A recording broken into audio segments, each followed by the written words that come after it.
दोस्तों इस वक्त हम नागाना थाना क्षेत्र एमपीटी में खड़े हैं। यहाँ पर कुछ ग्रामीण पहुँचे हैं। इन्होंने यहाँ पर जो हेड है एमपीटी के उनको कई बार ज्ञापन भी सौंपे हैं। इनका मुद्दा है कि यहाँ पर ब्लास्ट किए जाते हैं एमपीटी में, उसको लेकर इनका रहना यहाँ पर मुश्किल हो गया है। बता दें आपको कि यहाँ पर जो क्रूड ऑयल निकाला जाता है उसके द्वारा अंदर धरती पर जो ब्लास्ट किए जाते हैं धरती के अंदर, उस वजह से इनका रहना मुश्किल हो गया है। क्योंकि इनके घर पर है जो लगातार कंपन होती है, जैसे भूकंप होता है, उस तरह के हालात बन चुके हैं इनके आसपास के गांव में। और वहीं बात करें इनके कुएं में जो कृषि के लिए पानी निकाला जाता है, उसमें क्रूड ऑयल होता है, वह निकलना नीचे से जो होता है मड का पानी होता है, गंदा पानी, वह निकलना शुरू हो गया है। और उसी के साथ साथ ही बात करें इनके टाँके, इनकी जो होदियाँ होती है वह पूरी की पूरी फटनी शुरू हो गई। उसको लेकर इन्होंने कई बार एमपीटी हेड को ज्ञापन भी सौंपे हैं। आज ये एक बार फिर है जो गेट के आगे धरना प्रदर्शन को, और हमारे साथ हम यहाँ पर ग्रामीण हैं, इनसे बातचीत करने की कोशिश करेंगे और पूरा क्या मुद्दा है वह जानने की कोशिश करेंगे। क्या नाम है आपका? मेरा नाम मोहन लाल है। मोहनलाल जी, आप ग्रामीण आज इकट्ठा हुए, क्या कारण है, क्या मुद्दा है लेकर इकट्ठा हुए आप? मुद्दा क्या है सर, 2003-4 में ओएनजीसी यहाँ कंपनी आई और लोगों से गुमराह करके ज़मीन अवाप्त कर ली और लोगों को बड़ी बड़ी बातें बताई गई कि आपको इतना रोज़गार मिलेगा, ऐसा होगा। लेकिन आज की ऐसी स्थिति है कि किसानों ने सरकार से कर्ज लेकर के जो अपने पैसों से ट्यूबवेल करवाए हैं, उस ट्यूबवेल में इन कंपनी द्वारा गंदा पानी डाल करके खेती करने लायक नहीं छोड़ा है और पीने के लायक भी पानी नहीं रहा है। और दूसरी बात, ये तेल निकालने के लिए जो ज़मीन अंदर कंपन करते हैं, भूकंप की वजह से यहाँ के घरों में दरारें आ गई, नज़दीक 4-5 गांव के लोगों के खेत में, और उनके टाँके भी ख़राब हो गए, पानी रहने लायक टाँके नहीं छोड़े हैं। और ये लोग बात करते हैं कि हमने ऐसा किया, वो किया। कई बार हमने ये प्रदूषण वालों से भी बात किया, वो भी आए, सैंपल लेके गए। लास्ट में किसानों के पास में कोई वो नहीं है कि समाधान कोई हो नहीं पा रहा है हमेशा के लिए।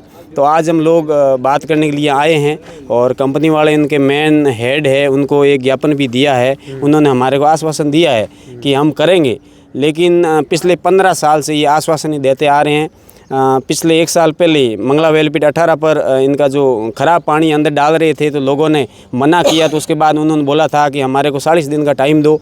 वो भी हमारे विधायक जी, पूर्व राजस्व मंत्री हरीश चौधरी साथ में थे, तो उन्होंने सबको बोल करके भी 40 दिन के अंदर ये कंपनी अपना समाधान करेगी, अगर नहीं होता है तो दोबारा अपन बात करेंगे। तो उसको भी 1 साल हो गया, ऐसी कोई बात नहीं, हमेशा किसानों को गुमराह किया जा रहा है। अब रही बात हमारे रोजी रोटी की, तो ये हम खेती करके जो पेट पालन कर रहे हैं वो भी हमारा ये हक छीन रहे हैं कंपनी वाले। कोई लोगों को फ़ायदा नहीं मिल रहा है और हमारी किसानों की बात आगे हमेशा दबाई जा रही है, कोई सुनने वाला है नहीं। और आप से भी अनुरोध है कि आप हमारी बात को आगे सरकार तक पहुंचाएं, प्रशासन तक पहुंचाएं। हमने तो कई बार पहुंचाई, लेकिन हमारी बात में कोई माना नहीं। और आगे आपसे यही उम्मीद है कि आप हमारी बात, जो ये ब्लास्ट किए जाते हैं वो क्या प्रोसेस रहता है और ग्रामीणों को किस प्रकार से झटके हैं जो महसूस होते हैं लगातार? बहुत ऐसे झटके होते हैं कि मान लो कि आज तो मर ही गए ऐसा लग रहा है। कई बार ये रात को झटका देते हैं, कई बार दिन में। और इनको बात करते हैं तो बोले ये आपका कोई ऑटोमेटिक सिस्टम से आया होगा, बाकी कंपनी की तरफ से नहीं है। मतलब हमारी बात वो मानने के लिए तैयार नहीं है। बाकी उनको सारी चीज़ें पता है कि हम, और मेन बात इनकी जो सरकार के साथ जो पॉलिसी बनी हुई है वो भी हमारे को कहीं न कहीं गलत लग रही है। सरकार को ये दिखाते कुछ है और अंदर विस्फोट अलग करते हैं, हमारे को पूरा शक है। लेकिन हमारी कोई सुनने वाला नहीं है। ये विस्फोट कम चीज़ का बताते हैं, अंदर ज़्यादा ब्लास्ट करते तब जाके ज़मीन के अंदर धड़कन आती है, बाकी इतनी बड़ी धड़कन कैसे आएगी? लेकिन ये फर्जीवाड़ा में कोई कमी नहीं है। और प्रदूषण वाले ही बोले थे कि हम ऐसे कर देंगे, वो कर देंगे। एक बार यहाँ आए थे, सैंपल भी लेके गए थे, दोबारा हमारे कोई रिपोर्ट तक नहीं मिला।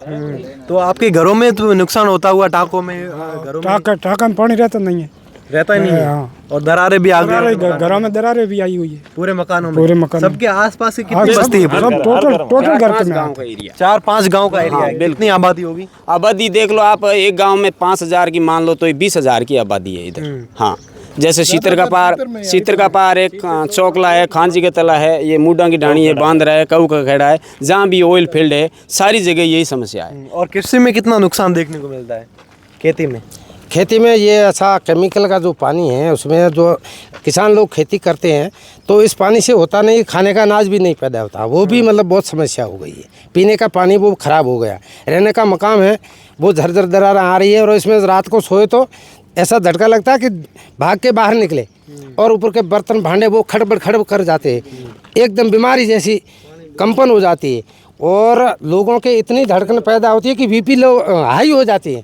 इतना मतलब ये कैन कंपनी का इधर के लोगों का नुकसान झेल रहे हैं, तो भी करते हुए भी बोलते हैं और मीटिंगें करते हैं, विज्ञापन देते हैं, तो भी नहीं सुनते हैं और ना सुनी करके ये काम करते हैं और ना स्थानीय लोगों को रोजगार मिलता है, कुछ भी नहीं करते। आश्वासन देते हो जाएगा, कर देंगे, आज कर देंगे, कल कर देंगे, कुछ भी नहीं करते। यहाँ के स्थानीय लोग हैं जो आसपास के ग्रामीण की इतनी बड़ी आबादी है, उसमें से यहाँ कितने जॉब करते हैं? यहाँ जो भी ज़्यादा नहीं है, जो ये मतलब मान लो कि ज़्यादा से ज़्यादा 5 से 7% लोग लगे हुए हैं, और वो भी ऐसे नहीं लगे हुए हैं, वो भी कई अधिकारियों की सिफारिश करनी पड़ती है। नॉर्मल आदमी जिसकी ज़मीन गई है उसको कोई गेट के हाथ तक नहीं लगाने देता है। रोज़गार की तो बड़ी बात है, इसमें बहुत घपलाबाजी हो रही है। और मजदूर के यहाँ कई ऐसे ठेकेदार बैठे हैं जो पैसे खा के बैठे हैं, कोई गाड़ियों के, मजदूरों के, सब पैसे भी टाइम पे नहीं दे रहे, इनकी कोई पैरवी नहीं है। जब कंपनी यहाँ पर आई थी मौके पर, आपसे ग्रामीणों से बातचीत की कि हमें जमीन चाहिए, तब क्या उन्होंने बातें की थी, क्या वादे किए थे जिन पर ये खरा नहीं उतरे? उन्होंने बोला था कि 70% स्थानीय लोगों को रोजगार दिया जाएगा।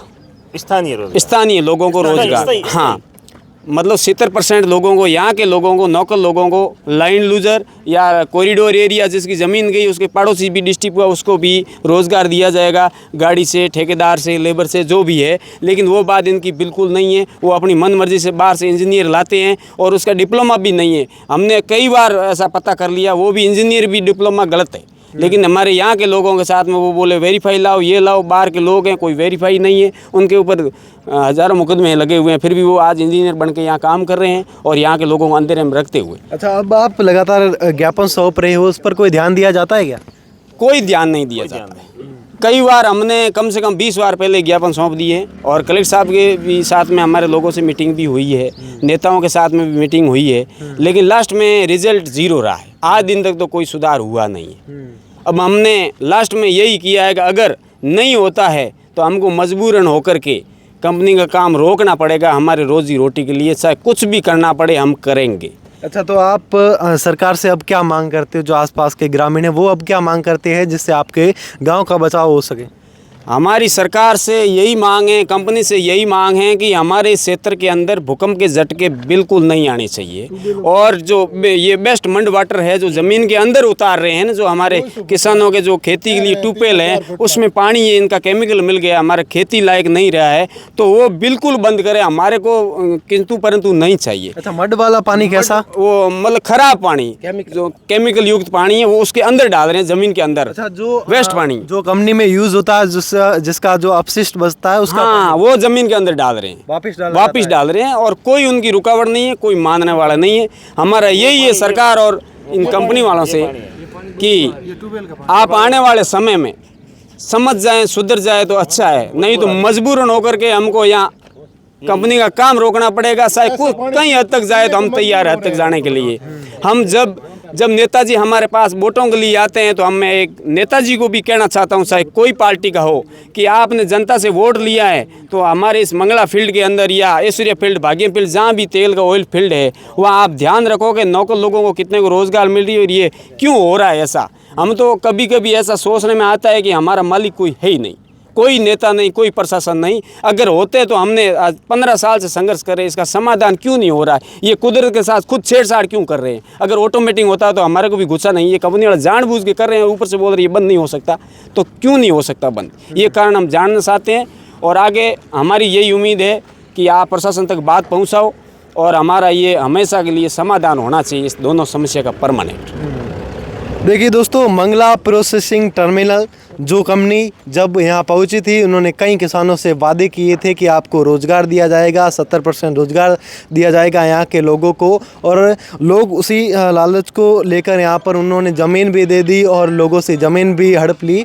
और अब की बात करें तो ये पानी देख सकते हो, कुएँ का पानी है और पानी इस कदर है कि नाली का पानी है, उस तरह का ये पानी है और इसमें इस कदर बदबू आ रही है कि कोई पानी इसको, अगर कोई पक्षी भी इसको पी ले तो उसकी भी जान चली जाए। और इस पानी से गुजारा चलाते गए हैं। और जो खेती की बात करें तो वह तो बिल्कुल बंद ही हो चुकी है, क्योंकि खेत सभी है वह बंजर हो चुके हैं और खेती है वो पूरी जलनी शुरू हो गई है। लगातार ग्रामीणों के द्वारा कई प्रकार के ज्ञापन दिए जाते हैं, हेडक्वार्टर पर भी ज्ञापन दिए जाते हैं और सरकार को, विधायकों को भी ज्ञापन दिए जाते हैं, सांसद को भी दिए जाते हैं, परंतु इनकी कोई सुनवाई नहीं होती है। लगातार ग्रामीण परेशान है और इस परेशानी से सामना कर रहे हैं। ऐसी ही अपडेट के लिए जुड़े रहिए द खटक से। मैं आपका साथी राजेंद्र सिंह, धन्यवाद।